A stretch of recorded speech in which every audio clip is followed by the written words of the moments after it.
राहुल की जिद ने आज माँ को फिर से परेशान कर दिया। मुझे स्मार्टफोन चाहिए तो चाहिए, वरना मैं ना तो खाना खाऊंगा और ना ही किसी से बात करूंगा।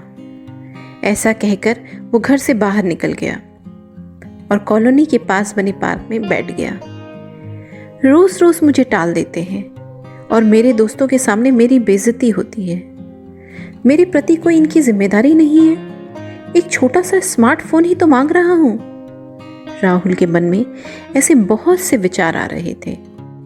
तभी उसने देखा कि एक 12 साल की छोटी सी बच्ची पार्क के गेट पर भरी दोपहर में पॉपकॉर्न बेच रही थी। राहुल ने सुबह से मोबाइल के चक्कर में कुछ भी खाना नहीं खाया था, इसलिए उसे बहुत भूख लग गई थी। उस लड़की के पास गया और उससे 10 रुपए का पॉपकॉर्न खरीद लिया।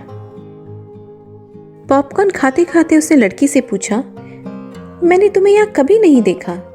यहाँ तो एक आदमी पॉपकॉर्न बेच रहा था ना, वो कहाँ चला गया? उस लड़की ने धीरे से कहा, हाँ वो मेरे पिताजी हैं। आज उनकी तबीयत बहुत खराब है, इसलिए मैं पॉपकॉर्न बेचने आई हूँ।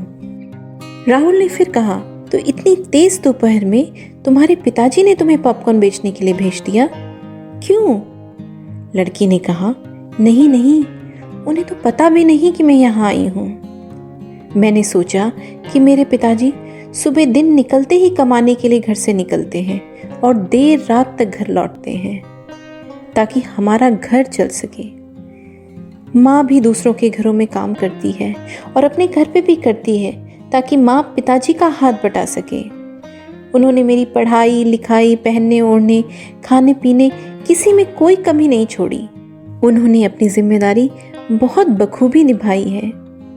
आज मेरे पिताजी काम पर नहीं आ पाए, तो मैंने सोचा मेरी भी तो कुछ जिम्मेदारी है, आज मैं भी कुछ कमा लाऊं। राहुल ने पूरा पॉपकॉर्न खा लिया और अपने दोस्त से मिलने उसके घर चला गया। रात में जब वो घर वापस आया तो उसने देखा कि माँ उसका ही इंतजार कर रही थी। उसे देखकर माँ ने कहा, राहुल जल्दी से हाथ पैर धो के आ जा, मैंने तेरे लिए तेरे पसंद का खाना बनाया है। और ये ले तेरा नया मोबाइल, 5,000 रुपये डाउन पेमेंट देकर तेरे पापा ने खरीदा है तेरे लिए।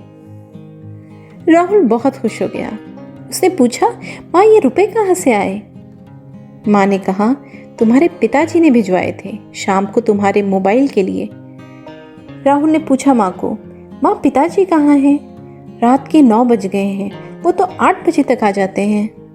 माँ ने कहा, उन्होंने अपने दोस्त के होटल में शाम को 7 से 12 तक का काम स्वीकार कर लिया है, उसी का तो ये 5,000 एडवांस मिला था। राहुल की आंखों में आंसू आ गए। उसने कहा, माँ पहले ही पिताजी बहुत काम करते हैं और अब ये नया काम भी हाथ में ले लिया, ऐसे तो उनकी तबीयत बहुत बिगड़ जाएगी। नहीं चाहिए मुझे ये नया मोबाइल। पापा से कह दो कि रात को नौकरी करने की ज़रूरत नहीं है। मैं अपने कॉलेज से रोज़ जल्दी घर वापस आ जाता हूँ। मैं छोटे बच्चों की ट्यूशन ले लिया करूँगा और उन पैसों से मोबाइल की बाकी किश्तें भी भर दूँगा और घर खर्चे में आपका हाथ भी बटाऊँगा। इतना कहकर राहुल खाना खाने लगा। माँ की आंखों में खुशी के आंसू आ गए, ये देखकर कि उनका बेटा आज जिम्मेदारी उठाने वाला हो गया है। तो दोस्तों, कैसी लगी आपको आज की कहानी? कहानी छोटी ज़रूर थी, लेकिन हम सबको सिखा जाती है माँ बाप के प्रति हमारी जिम्मेदारी। 2 लाइन में अपनी बात को कहूँगी कि दम तोड़ देती है माँ बाप की ममता। जब बच्चे कहते हैं कि तुमने किया ही क्या है हमारे लिए, तो ऐसा कभी ना कहें, कभी ना सोचें। मिलती हूँ एक नए वीडियो में एक नई कहानी के साथ। अगर आपको ये मेरी कहानी पसंद आए तो कमेंट सेक्शन में ज़रूर बताएं। तब तक के लिए खुश रहिए, मुस्कुराते रहिए और अपनी सेहत का ख्याल रखें।